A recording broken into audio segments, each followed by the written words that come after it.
Okay, I'm going to talk about Niel Willcott and his personal reasons for refusing to acknowledge the Chorleyfoot Code of Conduct. I might shift around a lot. I had a lot of stomach trouble. It's quite hard for me to be comfortable sitting down normally. So anyway, yeah, no screens this time, which is a relief because it's quite hard to set that up so that you can see what's on the computer screen. One day I might actually learn to use an editing program, but that day's not there yet. Anyway, so you might remember in previous videos I talked about the Chorleyfoot Code of Conduct and why so many people are kind of pretending it doesn't exist even, let alone like talking about it or accepting that it's something to do with them.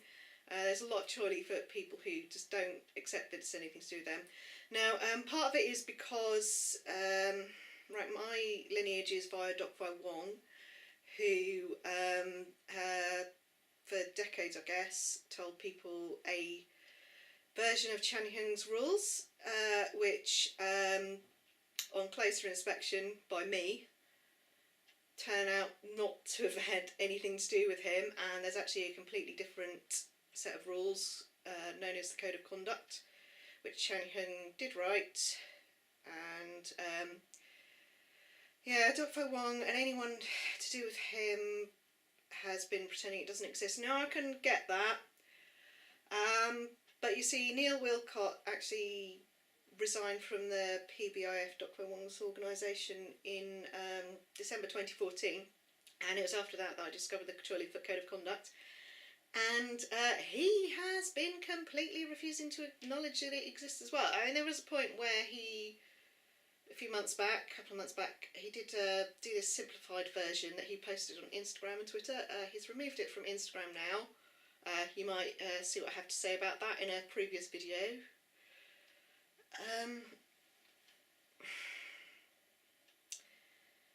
So, we've got to wonder, why on earth is Niel personally refusing to acknowledge it? Now, I did sort of say that in the last video that it's kind of a lot to do with his still rather close association with Dr. Wong. I've no doubt that Dr. Wong and his followers are still going to be quite happily putting pressure on him, and Niel's ex-wife Jo Hardy, and mother of his children, she could be using that her position in his life to do that as well, because yeah, she's still a follower of Dr. Wong as far as I can tell.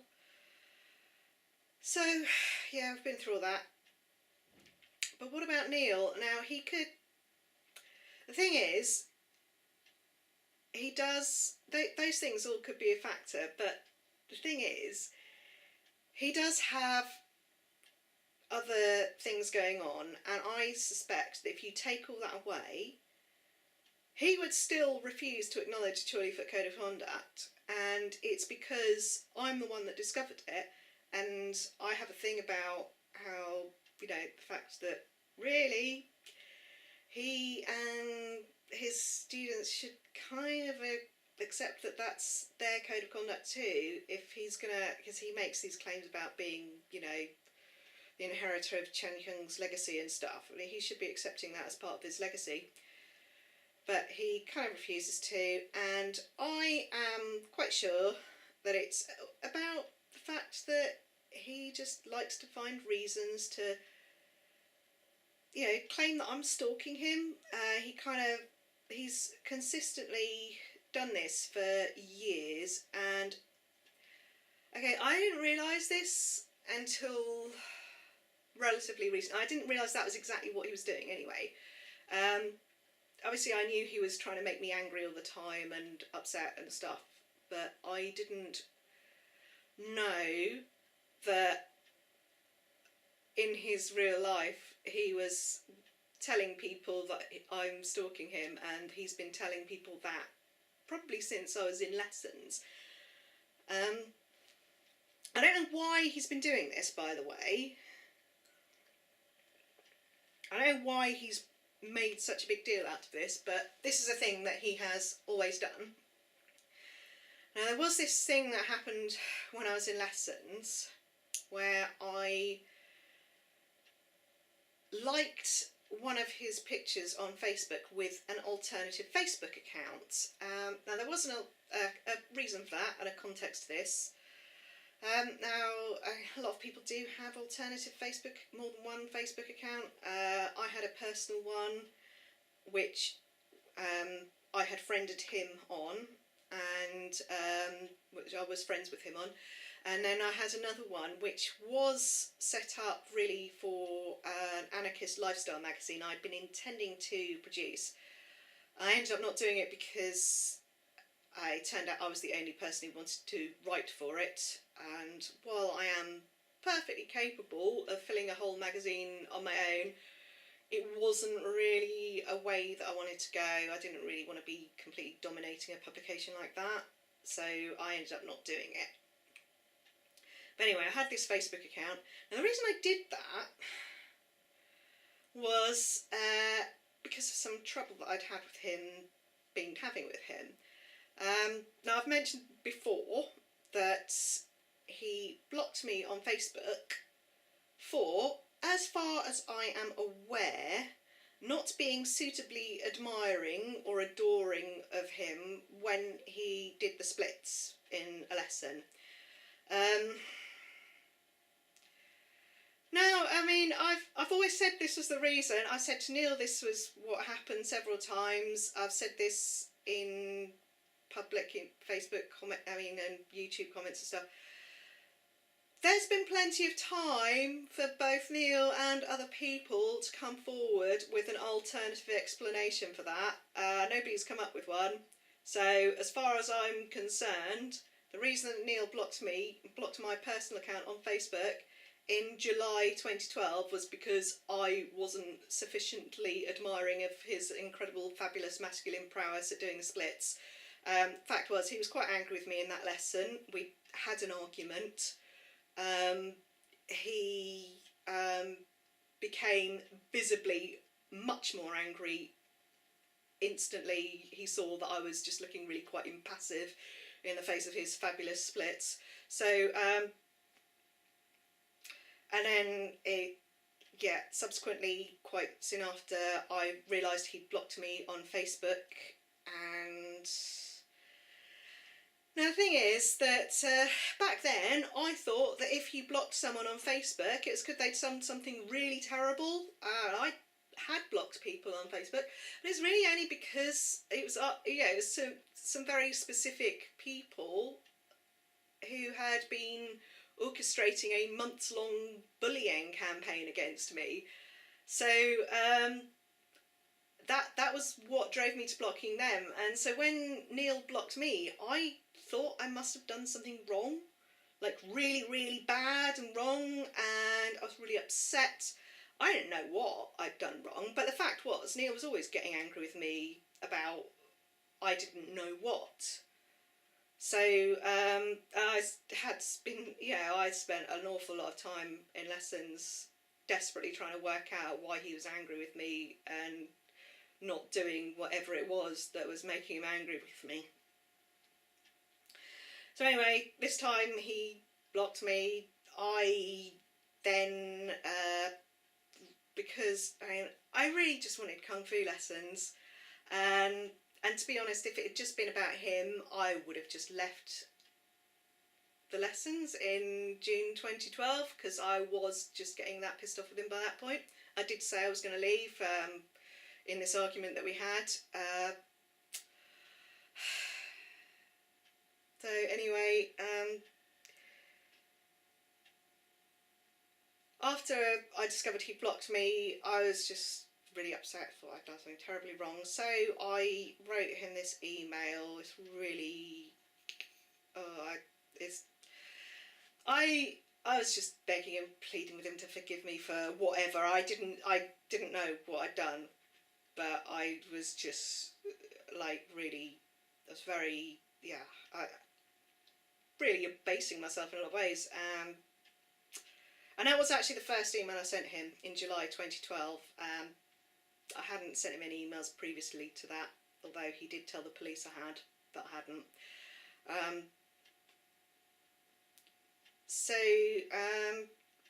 Yeah, he blocked me. I sent him this email begging him for my forgiveness for whatever it was. And in this reply he gave, I was just so annoying. He was just like, oh, well, okay then. Just come back to lessons, it's all fine. And I was just like, well, you what? It's like, you blocked me, and this is really just what you wanted, wasn't it? You just wanted me to be begging and crawling to you. That was what it was about. You didn't really care about anything, to be honest with you. And I was so annoyed, really angry, and he was so smug. And I knew that when the next lesson I went to, he'd be really smug. Oh God, he just could be so, he just oozed smugness sometimes. It's ridiculous. I really wanted to punch him sometimes so much, just because he was so smug. And then because I had this other Facebook account, which I knew he probably didn't know about, I looked at what he'd been doing on Facebook with it, and I discovered that the day after I'd sent him this email, he posted this picture where, with this, the legend, when the student is ready, the master will appear. And oh my God, I was so annoyed. Spent about 10 minutes just shouting and swearing at the computer because I just couldn't believe, he was just being so smug. It pissed me off so much. So yeah, and then I went to the lesson. Smug bastard, he really was.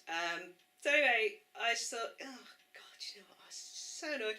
And it's just like a really little thing, a really stupid little thing. But I just, show him, he can't just intimidate me like this, basically. So I liked one of his pictures on Facebook with this alternative account. And now the point was that he would know about it. I wanted him to know, because when I do things like that, I do want people to know. I think a lot of people who have been watching me much by now will know that I do like people to know when I'm doing something. Yeah, sure, I might sneak around in the dark to graffiti the windows of a martial arts school, but I like when people get to the lesson the next day, I want them to know I did that. You know, it's kind of a thing with me. And you know, for example, I buy a gift subscription for an intersectional feminist magazine, the name of which is generally considered a deeply offensive swear word, and I have it sent to a big martial arts centre that's basically a bastion of toxic masculinity and misogyny. Well, I want them to know. I want everyone to know what I've done, frankly. As far as I'm concerned, the fact that everyone knows that I did it just makes it so much more satisfying. Really, really does. That's kind of me, I guess. Yeah, I've had a number of people trolling me anonymously. They don't actually want me to know it's them. I don't really get why. I generally do work it out it's them. But, yeah, we all have our own little fetishes, I suppose. So anyway, the point was I did want him to know that it was me. And in a following lesson, he was spending like the whole lesson really obviously saying a whole bunch of stuff that was about me, being angry with me, and I think that after that somebody one of his friends kind of had a word, what the hell was going on there kind of thing. And then in the next lesson, those people who like his friends, close ones, kind of gossiping basically and giving me nasty looks, and all I could really hear was something about a magazine, and they just giving me these nasty looks. They weren't actually saying anything to me personally. So obviously Niel had said something to them about this alternative Facebook account, I have no idea what he told them I'd done. Like, I would expect that all he told them was that I'd liked a picture, but I don't really see why it was that this would be something worthy of such gossip and nasty looks. I also, like, I don't know if he told them that he'd blocked my personal account. I don't know if he told them why. I don't know what he told them at all. All I know is they were giving me these nasty looks, and frankly, the amount of fuss that was made about me liking a picture of his on Facebook with an alternative Facebook account was just way out of proportion. It really was. But looking back, I think this was kind of it's sort of a start of him just telling everybody I was stalking him, basically. Now, he has been doing other things since then. He spent a lot of time doing stuff to really piss me off. I mean, I started, because I had to drop out of lessons, it was just getting ridiculous. I did then join his online school, which he'd already pretty well set up by that point. It was in January 2013, and I started learning the forms. I mean, I learned the end of Five Wheel Fist from one of his publicly available YouTube videos anyway. Started learning that in lessons, but then he somehow or other didn't get round to me, so I couldn't finish learning it.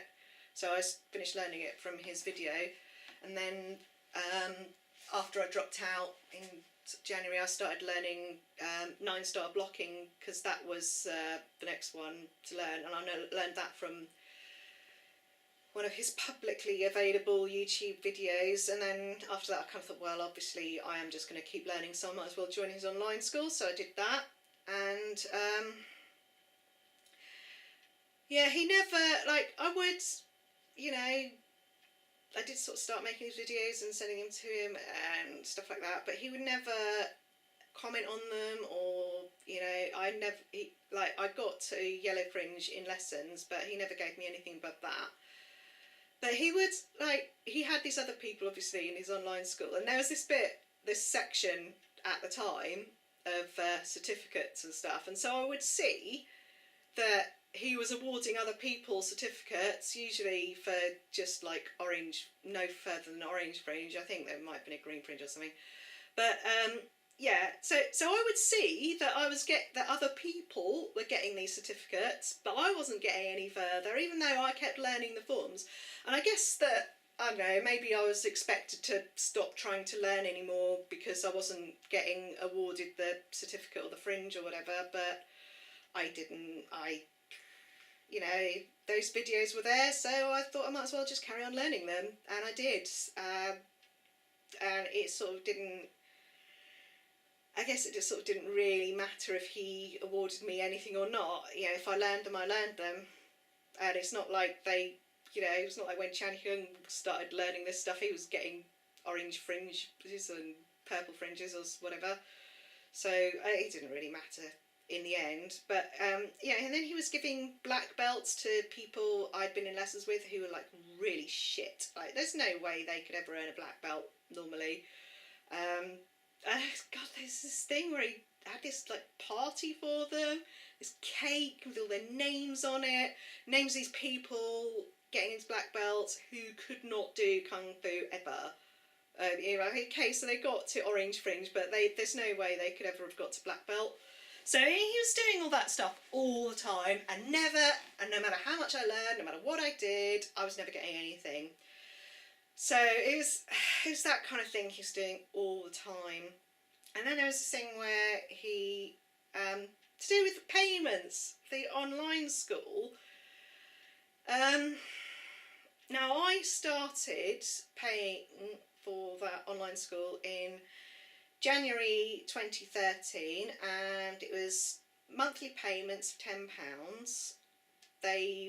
That was for the up to and including black belt level forms, and so there were other forms that were higher than black belt level, but you had to pay had to pay for that access. Basically, you had to pay another fee for that access. So I didn't see that but I could see up to and including all the black belt level forms for at that time. So yeah, these £10 monthly payments went out. It was not a problem because I kept learning. But then I got up to the first black belt level form in August 2014.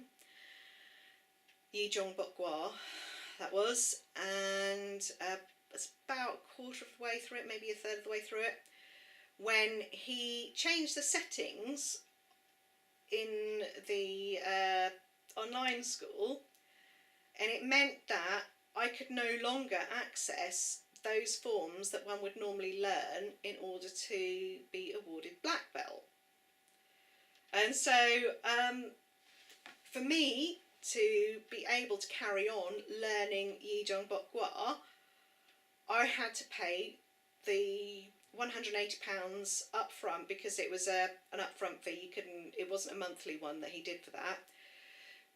I had to pay that up front in September. In the end, I did that in September 2014, in order to carry on learning that. Either that or go into lessons, and then he'd just shout at me and throw me out. So there wasn't really any point. So I paid that, because it just so happened I had the money at the time. But he continued to take the £10 monthly payments for the below black belt level access, black belt level forms. And I did go in at the end of September to ask him to stop taking that £10, because I actually, you know, although I happened to have a sort of lump sum at the time, on the whole, couldn't necessarily really afford this extra £10 a month, and I shouldn't really have been paying it anyway. But it was this particular type of payment called a continual payment authority, which I think they don't do now. And the reason is that it is entirely in the hands of the person the payment is going to. So, like, I'd ring my bank and they say, oh no, we can't stop it, you'll have to ask him. So, you know, went in to ask him, stop it. He's kept feigning ignorance. He's always feigning ignorance about this stuff. He claimed that I hadn't, you know, I told him I'd sent him emails. He was like, what emails? I don't know what you're talking about. Send me a full email. So, you know, I went away, and then I went back again in November. I caught him at a time when he'd finished lessons and was out on his own. I suggested to him that if he was going to continue to take this money from me for this £10 a month, then maybe it could pay for something else, like out lesson hours access to the studio, so that I could train somewhere better than, you know, my living room or the place by the river near where I live, which, you know, is nice in the summer, but in the winter it's all weathers, it gets dark early and stuff like that. To be honest, I'd probably still do it anyway. But, you know, it's nice to have somewhere, it would have been nice to have somewhere more, you know, geared up to normal training to go to. And he was like, no, you can't have that. And I suggested that perhaps I could maybe borrow some training weapons to train with, because I was up to butterfly knives by that point, and I wanted to learn butterfly knives. He was like, no, you can't have that. Refusal, completely refusing to budge with any of that. So, left at that. Now, so that was November 2014. December 2014, Niel resigned from the Plum Blossom Federation, and, you know, all hell broke loose. And quite soon after, sort of beginning of January, Mark Horton, Dr. Wong's best little toady, he did the thing of telling YouTube that Niel was infringing copyright or something. It's to do with the logos, the Plum Blossom Federation logos that are used and that Niel was using. So they all got removed because of that. But it didn't happen overnight, because there were quite a lot of them, and I think they had to go, like, each individual video or something. So that kind of gradually got removed over the next month or so, and so by mid-February they'd all gone. I think it was like in the first week of February, in fact, they all just went.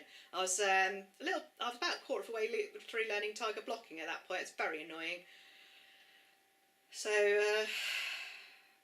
yeah, so you'd think at that point, you know, maybe those payments would stop. No, in February, because my payments went out on the 21st or something like that. But no, February payment went, another £10, March another £10, so on. And I was really desperately poor at that point, and Niel did know this, because I told him. But he was still taking that money. So, and he didn't need it, and it was for a school that didn't exist anymore, service that didn't exist anymore. So, yeah, it was quite awkward and annoying. So in the end, in July 2015, I think I have to put my hearing aid back in. Getting bad tinnitus. So in July 2015, I went in again, had a bit of a shouting match, to be honest with you, but I had to just like really say, look, you're going to have to stop these payments. I can't stop them, and I can't afford it. And he did actually stop them then, but that was like nearly a year afterwards, and of course I was still worrying that he was going to take that, because that black belt level access, that was a continual payment authority as well. It's just that it only went out once a year, but then it was £180 in one go, and there was no way I could have afforded that. That would have caused me so much trouble. So I was really worried that that was going to go out in September. So anyway, he did stop those, suspend those on that occasion. But he really, you know, but what that meant was that I'd been paying £10 a month for 10 months when I shouldn't have been. He'd been stealing that money from me effectively. And then because all the videos disappeared by February, I'd actually only had about 5 months of what was a year's access that I'd paid for. So that was, yes, that was £105. So he kind of owes me like £205. I'm going to have to go and let the cat in. Sorry. Yeah, all right, come in then. Come in. Yeah, all right. Come in, if you're coming. Don't mess around. Right, sorry about that. Where was I?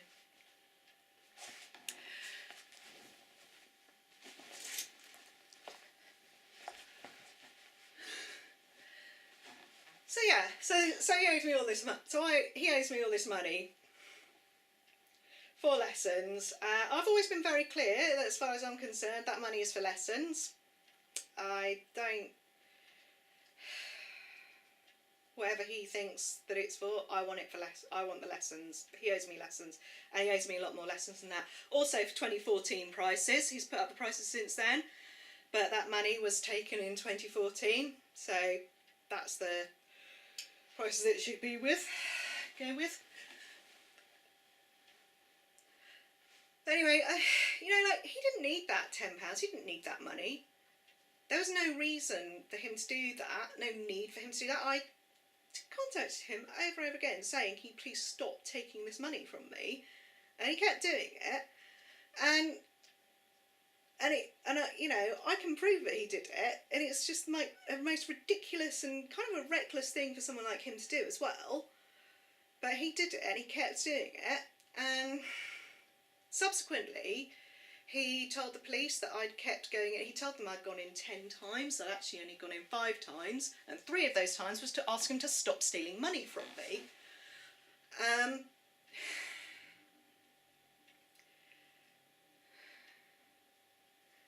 So I think basically he was just using that as a way of forcing me to go in so that we'd have some argument, and then he could say to everyone, oh, she's really stalking me and harassing me, she's this crazy harassing stalking woman. And that's really what he's been doing all this time. And he's done other things. I mean, like that 9-minute horse dance video as well. It's so ridiculous. It's so out there for everyone to see. And I am pretty sure, because he did know that I would see what he'd done there, and he just wanted me to have a go at him about it, really. I mean, I guess that, you know, he probably expects me to go into the lesson and talk to him about it. But if I do that, he'll just call the police and tell them lies about me. So there's just no point. It's not sensible or safe for me to do that. So I'm not going to do it. And I, you know, 9-minute horse dance video. It's not worth getting that bothered about. I mean, it's just ridiculous. I mean, it is ridiculous. It's ridiculous that he's got all his little followers doing that, saying how fabulous he is when it's blatantly a fake video. Or you know, I mean, okay, it's not that blatant, because if it was, then other people would have noticed before me. But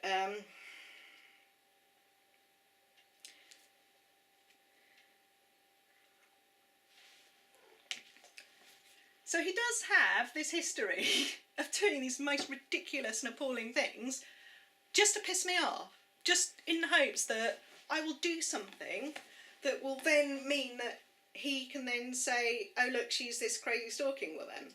And this Chorley Foot Code of Conduct, this business with this, well, that's just another thing for him to do. And it's so ridiculous for him to keep refusing to acknowledge it just to spite me, just to upset me. But he is a ridiculous man. He does a lot of ridiculous things because he's just so desperate to prove that I'm some kind of crazy stalking woman. I don't know why. And I have gone to some lengths to try and get him to even acknowledge it. I mean, to start with, I did just email him and text him about it. And then, because even though the videos to the online school had gone, I still had, you know, I could still log into the website and post comments. And so I did post the rules on 3 different pages that I could find. Then he blocked my access to that, and eventually he removed those, and I've posted them on some of his videos, removed those.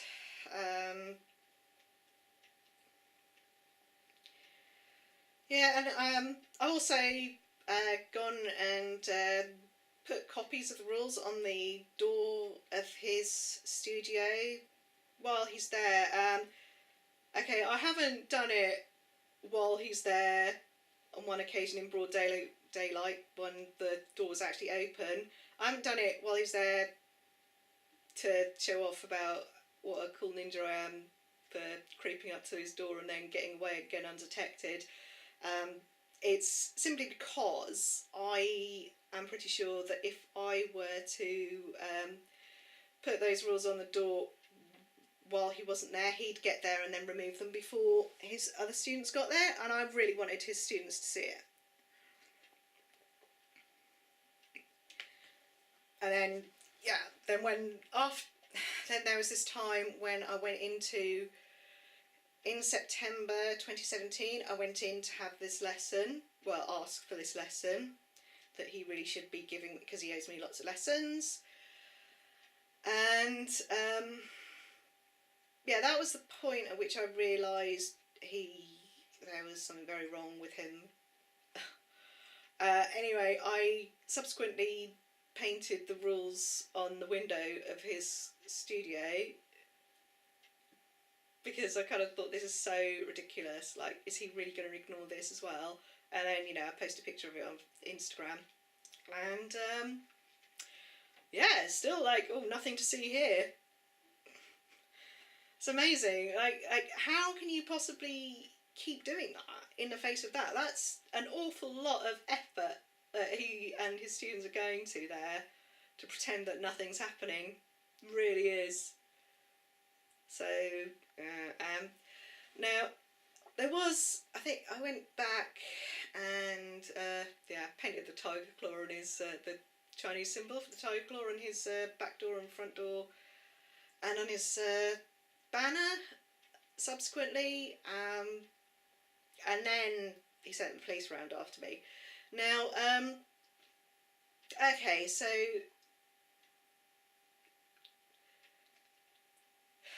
I mean, I guess this is kind of what he wanted. You know, he wanted to have a reason to send the police after me. basically. The only reason he had a reason is because of the rules, because of his utter refusal to even acknowledge that the rules exist. Or, well, you know, okay, so he's slightly acknowledged it, but, you know, he's removed those, that simplified version of the rules now.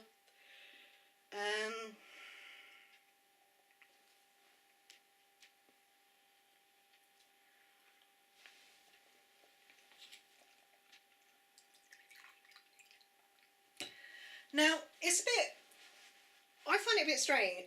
See, a lot of the time, it's a bit odd how Niel and some of his students will do stuff that I can obviously deal with.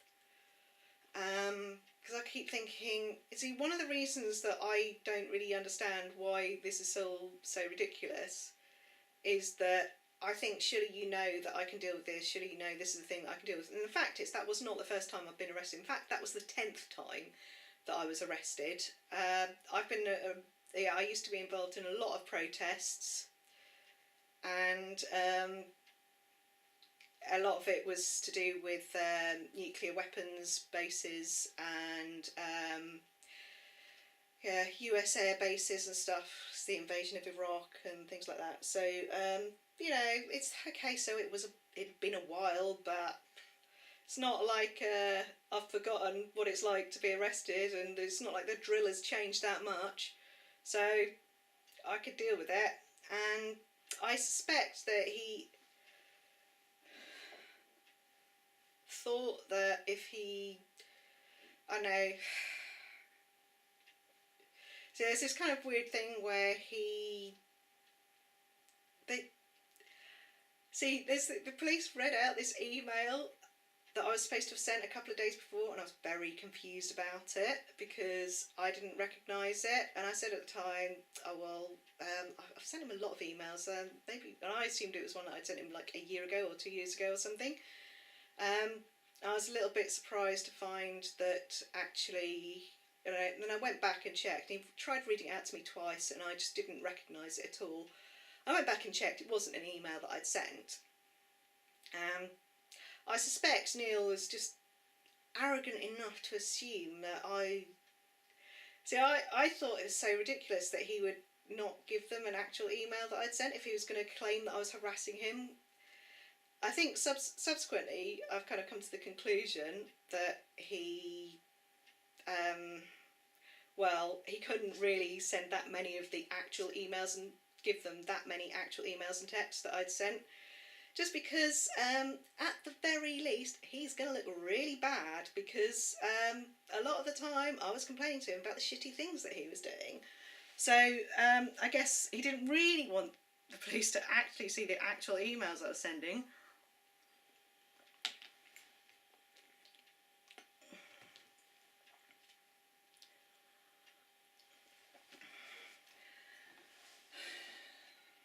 Now, you might wonder why it is. I mean, if you've been following me much, you'll know that I did actually spend an awful lot of time defending him on YouTube and stuff. And, okay, so, I mean, he's always played on this devoted student mythology. You know, you've got to be a really devoted student, suffer for your desire to learn, your need to learn martial arts or whatever. He's always really played on that. He so I kind of felt like it was something to do with that. And the thing is, like, one thing that I did tell Dr. Wong in this letter that I sent him quite a long time back in August 2013 was that I thought that Niel had some sort of plan to take over the PBIF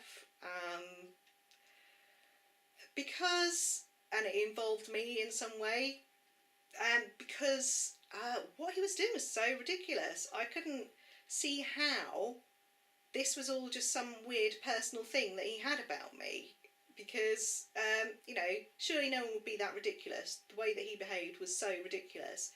Couldn't just be because of his weird personal thing that he had about me. So, and I suspect that rather informs a lot of what Dr. Wong did subsequently, because obviously, you know, I mean, in that school, it was pretty obvious from fairly early on that there was a lot of power play and backstabbing going on. So it was very difficult for me to really know what was going on, who was really, where anything was coming from. And this is why it was actually hard for me to know what Niel was really trying to do with me. Because it was obvious he couldn't trust a lot of people around him. I thought it could be a lot to do with misdirection, stuff like that. And after I wrote that letter to Dr. Wong, Niel did start changing his websites, and he started putting stuff on his websites about the Buddha, and he kind of started making it look like he was some kind of incarnation of the Buddha or something, which I've always thought was laughable. But I mean, you see currently on his Hung Sing website, it's his main website, you see that there's this whole spiel about how Choi Fook was the last true Shaolin abbot. I'm not sure how exactly true that is, but the fact is that, the Shaolin abbots they have in China these days, they're all kind of government-sponsored propaganda, so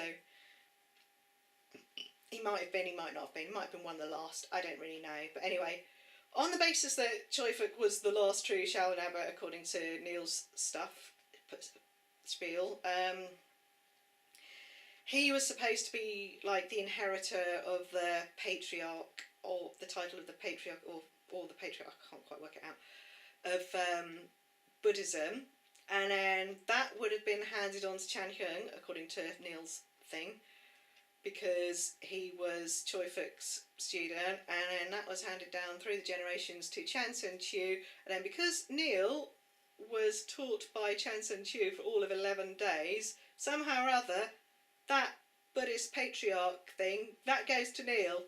I think that's quite tenuous myself, but yeah, I mean, Niel does... Yeah, so he started putting this thing around, and then there's all this stuff about the Goddess of Mercy as well. And now Niel's ex-wife Jo Hardy, I don't think that website's available anymore, but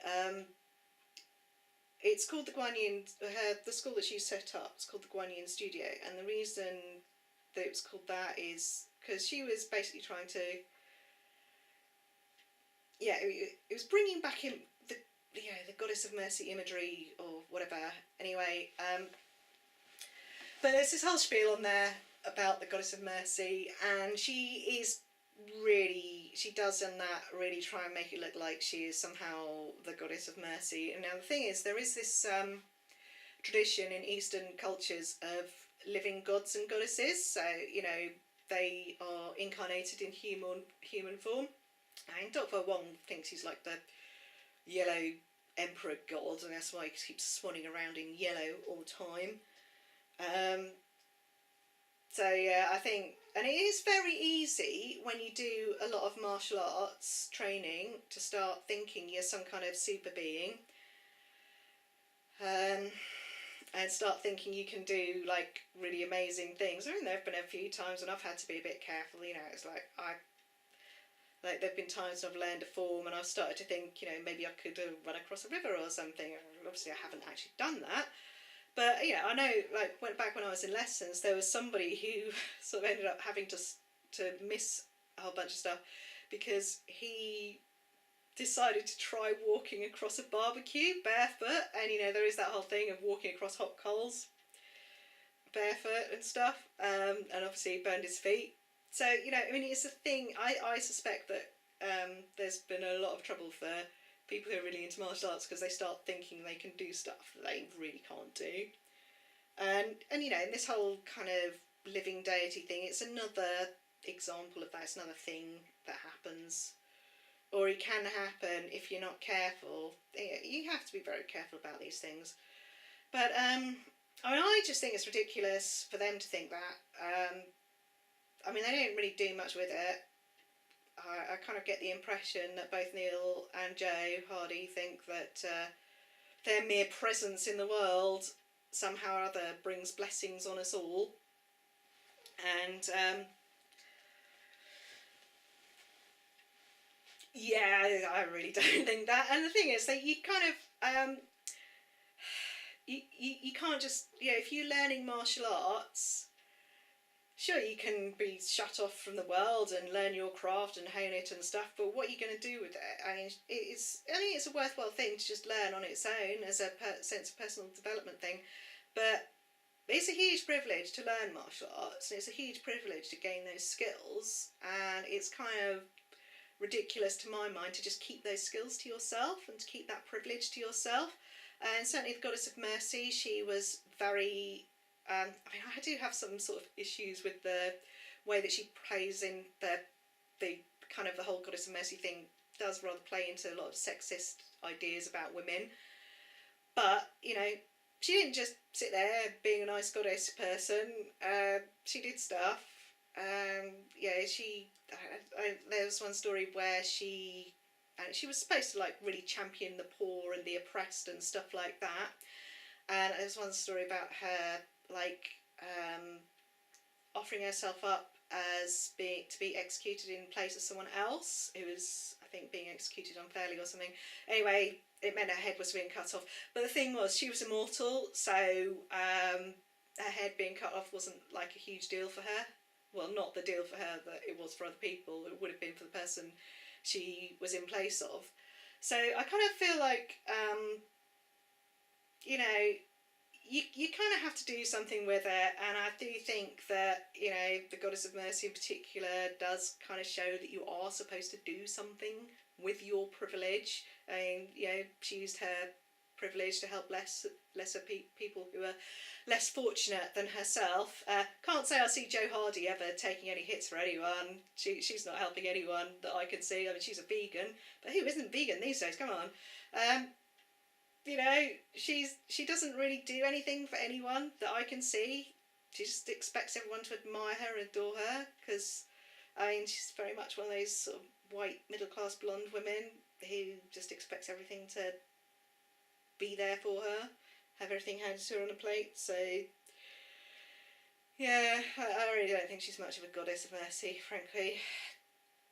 And I don't really think of Niel as being particularly great. I mean, I have complained a bit about the lack of diversity in Niel's school, but fact is, I actually shudder to think how he would deal with it if he ever had any, a trans man or a trans woman turn up, because I don't think he would be very good at dealing with them at all.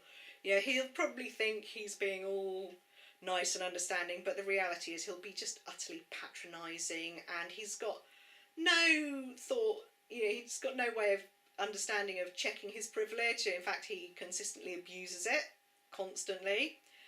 So, it's probably for the best that there isn't that much diversity under Niel's tutelage, really.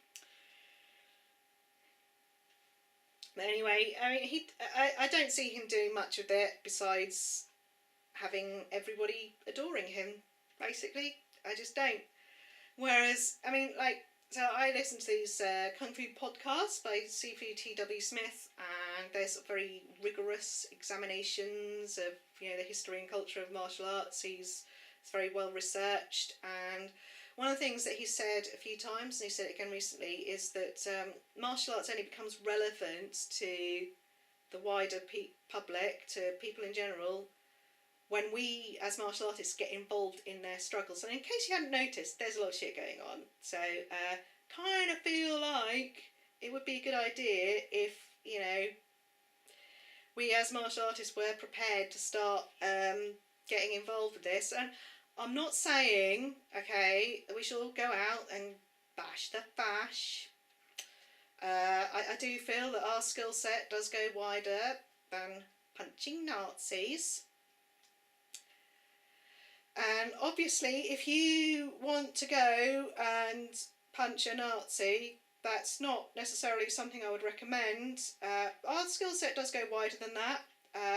Simply being a person who is obviously very capable of defending someone around, around people who are less fortunate and who might be bullied is enough quite often, to be honest with you.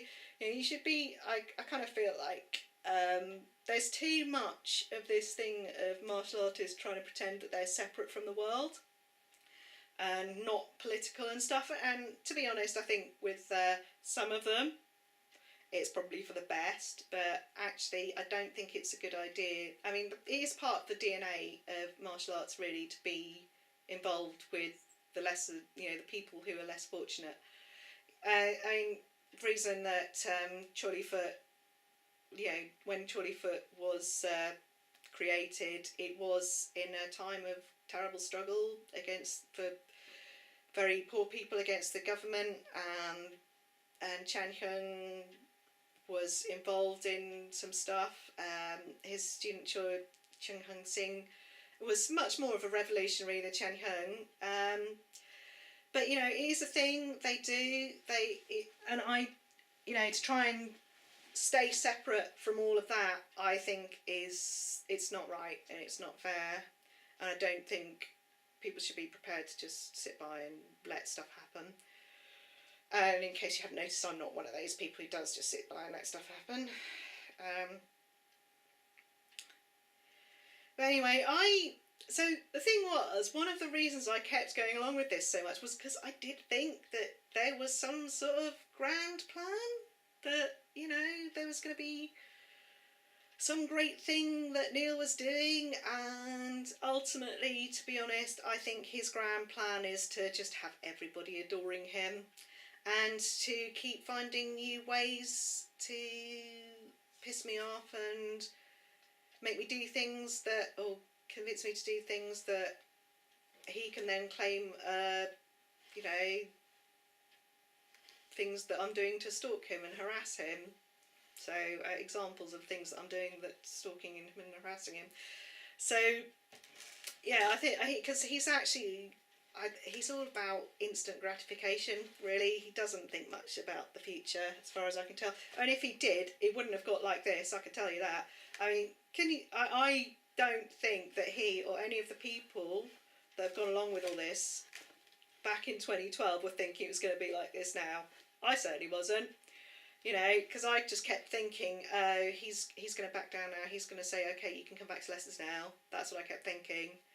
You know, or if I just did the right thing, if I just did this thing here, then he'll let me back. But no, it's just all been about finding new ways to, yeah, piss me off and make me do something, convince me to do something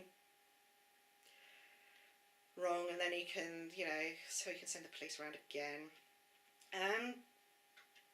So yeah, I mean, it sounds ridiculous, I know, but he's been doing so many ridiculous things. He's a ridiculous person, and he's just really obsessed with having everybody adoring him, and he's particularly obsessed with women adoring him. You know, and I don't know quite why he's got such a thing about me. I mean, women who are in lessons with him, they do adore him. He jerks them around constantly, plays them off against each other. As far as he's concerned, women should all be fighting over him. So, but I mean, I guess he couldn't do that. Although he was able to yank me around a bit, a fair bit, to be honest. He could never do it as much as he could with other women. And I guess maybe he just didn't like that. I think he's just been really engaged in trying to yank me around, basically, because he's just so pissed off that he can't just do it to me the way he can other women.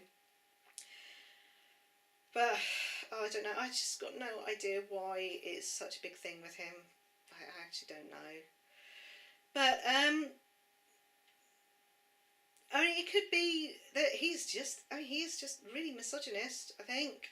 He does have this sort of very simplistic view of things. He's got this quite simplistic view of women, and, you know, and misogyny, yeah, that is another reason that I think that, because it's not just him, obviously, he's managed to get a lot of people to go along with this for a long time. So, and in case you're thinking, oh, it's so ridiculous to have some misogynist bullying campaign against one woman for years, there's this thing called Gamergate that blew up in 2014, and it was so ridiculous. The beginning of that was so ridiculous. Basically, some guy wrote a blog post where he just whined about his ex-girlfriend, and then by some means, I can't be bothered to go into here, it got promoted as this great polemic against the evils of women in the gaming industry. And then this woman got targeted a lot, and then somebody else got annoyed about another woman who was making a series of videos critiquing the way that women are represented in video games. And so it's like these two women became this kind of target of abuse for basically young angry men who were pissed off that women were, you know, doing stuff in gaming because that was their space, essentially. Sorry, I'm about to get...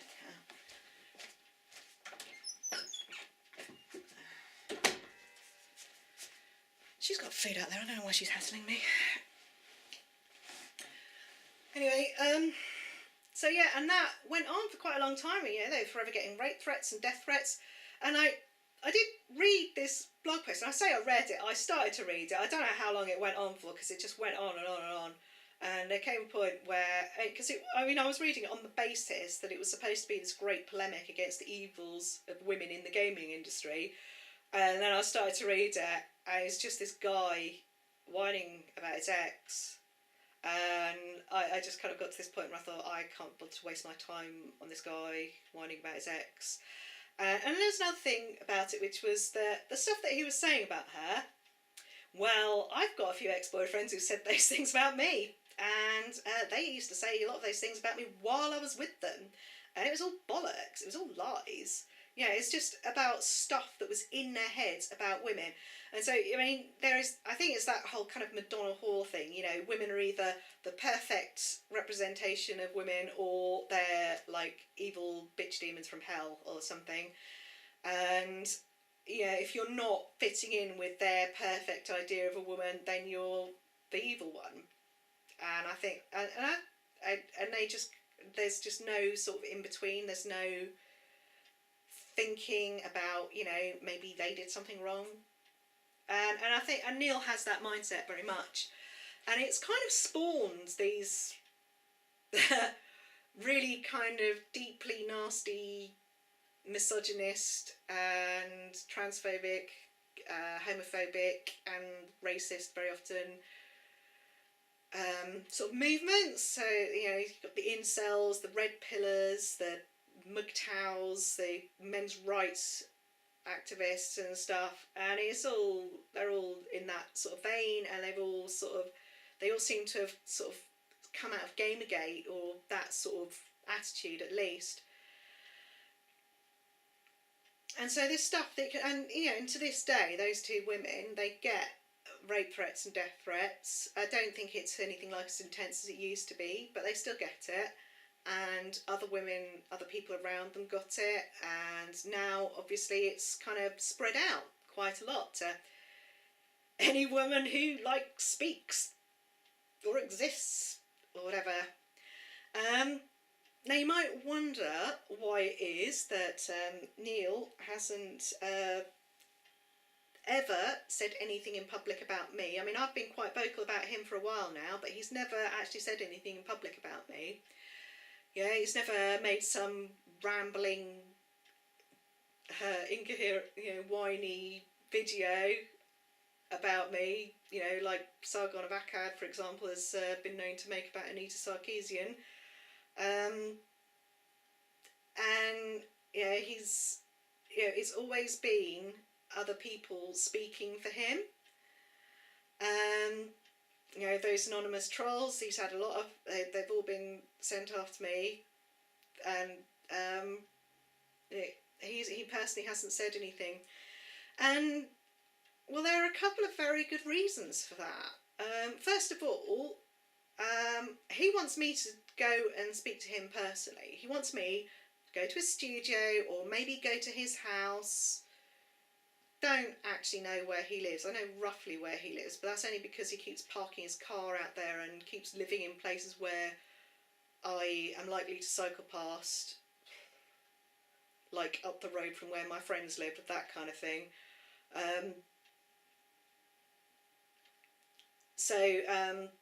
Anyway, he's expecting me to go and talk to him personally, and then he can. And in that situation, well, that's my word against his, basically.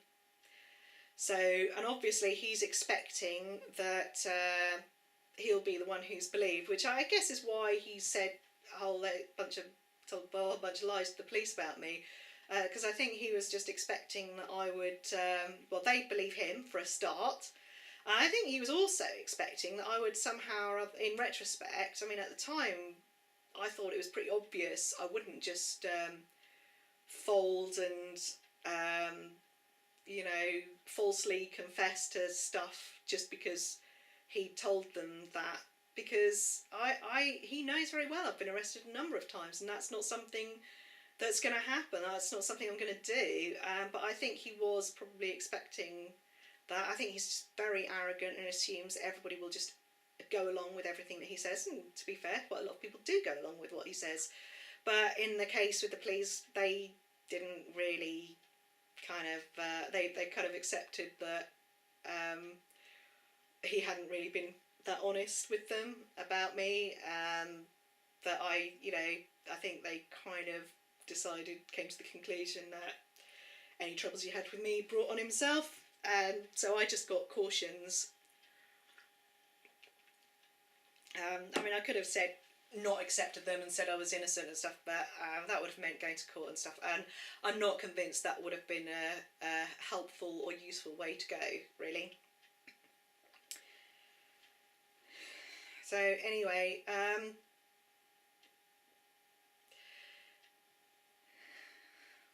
yeah, he kind of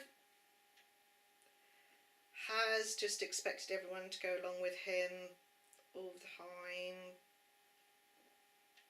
And so that's why he wouldn't. That's one reason he won't say anything in public, because he wants me to go and talk to him personally, so he can just lie about me rampantly.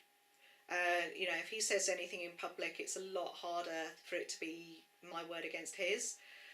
The other very good reason, is that he's really wanted to keep me on side. He's really wanted me to keep believing in this possibility that there is some grand plan, and it's not really him that's directing all this shit. He's kind of above it all. It's just these people who are like all around him, who are all just playing for stuff, all just power playing and stuff like that, backstabbing and stuff. As long as he personally never actually said anything, then I could, then at the very least there would be doubt in my mind about whether or not it was really him that was doing this. And he wanted me to keep believing in him so that I would keep doing stuff that he could then claim was evidence of me stalking him. That kind of fell apart a while back, this time that I went in for that lesson in September 2012, because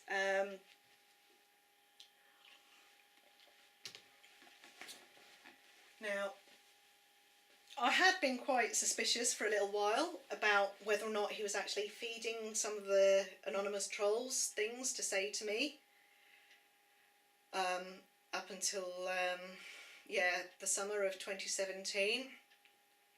So but there was this point where I went into this lesson. I was asking to have this lesson because he does owe me quite a lot of lessons, and the way that he was talking, it was very strange experience, I've got to say. And I said to someone later in a comment on YouTube, it was like he was under a spell or something.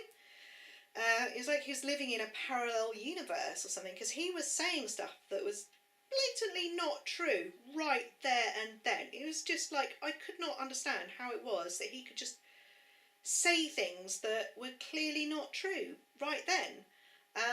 But he was on the phone to the police saying stuff to them about me, and I was like saying, no, I'm not, that's not what I said, that's not what I did. And Yeah, and he was just like denying any knowledge of stealing money from me, and I had to keep going on about it. And then eventually he said, "Well, you'll just have to take me to court for that." But I'm not going to do that. Like I said, it's not what I really. That's not really where I want to go with that. Um, but there's another thing, which was that, and yeah, obviously he said that I'd been stalking him, and there was another thing where there's this woman who I have mentioned before, who, while I was in lessons, she kept, for months, she was somehow or other managing to be in the same lesson as me every week. Sometimes I went on Tuesday, sometimes I went on Wednesday. I didn't say to anyone, including Niel, beforehand which one I was going to, but somehow or other she kept being the same one, but a little bit late. And I kind of came to the conclusion that I must be like cycling past her house on the way there, and she must be watching for me, and that was how she would always know which lesson I was in. And then there was this time in June after a testing where someone was very controversially failed, and she just monopolised me for the whole evening, said a whole bunch of very strange stuff to me, and she'd obviously spent a lot of time doing her homework on me, because she knew a lot about the people I used to be friends with, and she knew where some of them lived, and that's a bit weird. She shouldn't really be knowing stuff like that. I'd made a point. I'd never even told anyone there my surname, I don't think, because I really didn't want anybody to know about my background or anything. I did, because it was something I really wanted to leave behind. So the fact she knew all this stuff was extremely distressing and scary. So anyway, I did bring this up with her when I was there, because she was there with one other person. There was only Niel was like saying to the police, "Oh, she's broken up my big lesson of loads of people." I said, "No, there's only 2 people there." Because there were only 2 people. There was this woman and a man. And so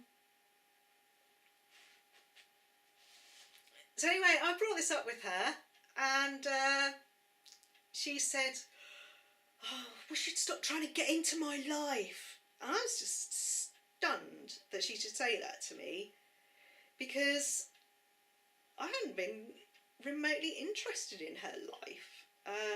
I was interested in her in the context of the fact that she was at that school, and for some reason she knew a lot about me, and because Niel, she was this woman who was really rubbish at Kung Fu, and she'd hung around on Orange Fringe for years, and yet somehow or other Niel gave her a black belt. I did sort of slightly taunt her about that at the time. Suggested that since I was only a yellow fringe and she was a black belt, she could easily beat me in a sparring match. She didn't try that one. But anyway, you see, so that's the only context in which I'm interested in her in. And she did tell me in the course of this very long conversation where she'd monopolised me in 2012 that she worked for the council. But obviously I know where the council building is, because I live here. But I've never been there. I haven't gone to hang around out there to wait for her or watch for her or anything like that. I don't know what other activities she does besides, going to Niel for lessons. I don't really care. All I care about is that for whatever reason, Niel has given her a black belt where she can't do Kung Fu, and he knows very well that she said a whole bunch of weird stuff about him and about the school and about the students, and that she was stalking me, and yet for some reason he's keeping her around, and I don't really understand that, and it's ridiculous. So that's the only thing. That's it, really. And I was just really stunned that she should say that and make that suggestion that I'd been stalking her. And afterwards, there was this other woman. I thought about that, and thought about some things. This other woman who went by the name of Choily Foot, who'd been trolling Niel and me on Niel's YouTube videos. Now, the thing about this woman, Choily Foot, she said an awful lot of stuff. Anything that came into her head, she'd say one thing in one comment, and then in the next comment on the same thread, she'd say something completely different. she was all over the place. So it was quite hard to work out what significant things she was saying in there, to be honest with you. So I think at one point I said to her, why don't any of your friends come and help defend you? And she said, because they don't want you stalking them. And I was just like, oh, there you go with your non sequiturs again. Because I just did not, like, that just didn't make any sense to me in the context of what had been previously said. And then there was this other time where, I don't know, there's some video where he was doing something, some animation or something, and she said in a comment that she thought it looked creepy. And I said to her, is that, I bet it's not as creepy as one of his ex-students trolling him. And she said, well, I think he prefers me trolling him to you stalking him. And again, I was just like, what are you on about? What are you talking about? I don't understand. Where's this coming from? And because at the time she was just saying anything, I kind of dismissed that and didn't really think about it too much. But when I went to go and have that lesson that Niel refused to give me, and Niel said all that stuff about me stalking him, and this woman was basically trying to claim that I was stalking her, I realised that there's this whole thing of I was supposed to be stalking both him and a lot of his students, I think. And this was kind of news to me. I didn't really know that.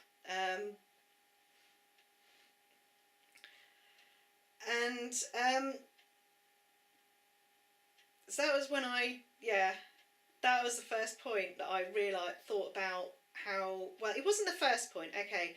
So that was when I realised that Niel had been feeding this woman stuff to say to me, basically. I mean, I had suspected this before, and I'd even suggested to her, because there were a few times when people who were trolling me anonymously were saying stuff and seemed to know stuff that I kind of don't think they should have known or been able to say to me. And there was this woman, this goes by the name of Hannah Stone. There's this picture of her, this picture of a beautiful Asian teenage girl, and she commented a lot on Niel's videos, said she thought he was gorgeous and sexy and how lovely he was and stuff like that. And she also claimed to be like a girl living in America. But I mean, she got into trolling me quite a lot, and I worked out who she was. Because to be honest, right, when someone is anonymously trolling you and you know them and you work out who they are, you can have a lot of fun with it, say all sorts of things to them. And so in the end, I said to her, look, you've got no chance with Niel because he prefers older women. He married one. And so unless you've had like amazing reconstructive surgery or that picture's a fake, he's not going to be interested in you. Because I knew that she's actually older than him. Anyway, so but she came back with this rather interesting comment where she said, well, Niel was 20 when he met Jo and she was 24, so she wasn't that much older than him. Now, I don't see that there's no way that some girl living in America who just happens to have come across Niel's videos would know that information about him. I didn't know that information, and I'm the one who's supposed to have been stalking him.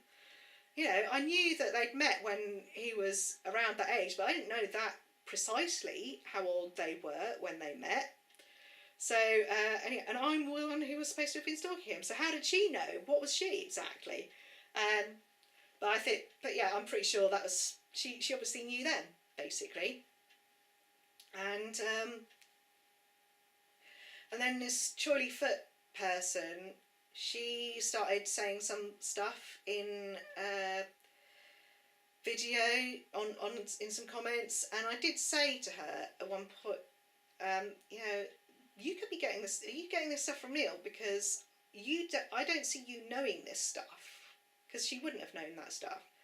She could only have known it if, you know, I don't think she's the kind of person who's capable of finding out things like that for herself. So to me, it seemed likely that she was being fed that stuff, basically. And the thing is, I had worked out who she was a while before that, and I did tell Niel who she was, and then within a few days, he did say in a comment to her, "Hi, Chorleyfoot, I think I know who you are. I don't understand why you're behaving like this, but if you really have a problem with the way that I teach, maybe you should get in contact with me." Now this woman, she did have a grudge against him. I don't think she was a very reasonable person at all, but she did have a grudge against him, so didn't really think she would necessarily get in contact with him, but I think she probably did, and he subsequently fed her all this stuff. And so I started saying on his YouTube videos, "You've been getting this stuff from Niel." And that was so it's in sort of July, August. I think it was August, in fact, that he then removed pretty much all of my comments, and he blocked me from commenting on his videos. So yeah, I think that was the point really where I realised that this is what he'd been saying all along, that he'd been doing this all along. And yeah, so this is why I suspect he still keeps plugging away with this refusal to admit that a Chorleyfoot Code of Conduct even exists. I don't know why he keeps going with it, but then I guess he kind of passed this point a long time ago where he could stop and still get any kind of regain any kind of face, you know, because he stops now. He's like, I don't think there's any coming back from what he's done particularly, and I think he passed that point quite a while ago. So I don't know, I guess for him he may as well just carry on. I don't know. I guess. And you might wonder why I do. What benefit is there for me? Well, I mean, I was never ever going to be rewarded for shutting up, I'll tell you that. He always made things so bad for me that, I used to try and fit in and do what he wanted. But, the reason that I've ended up becoming so individual and so vocal is that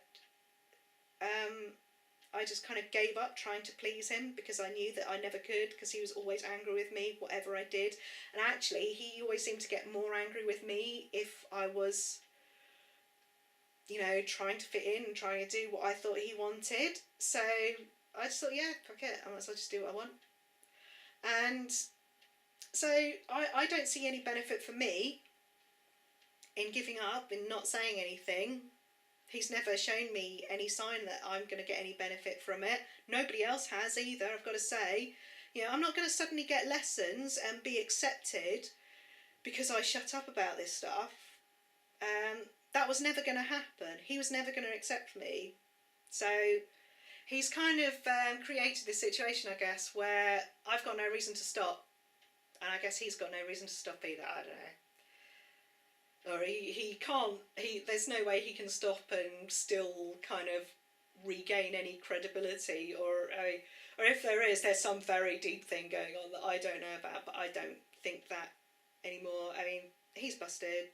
I know what he's doing, so I'm not going to go to his school and try and convince him to accept the code of conduct, because it's not safe for me to do that. He'll just make some shit up.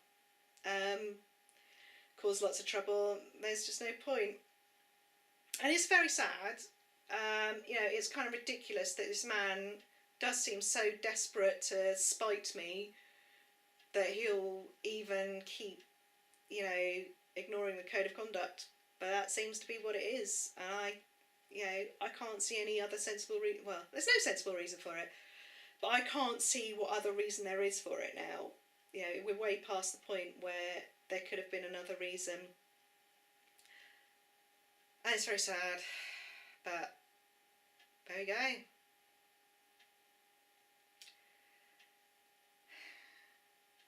I'd like to think things could change, but I don't see Niel being capable of any kind of change. I really don't.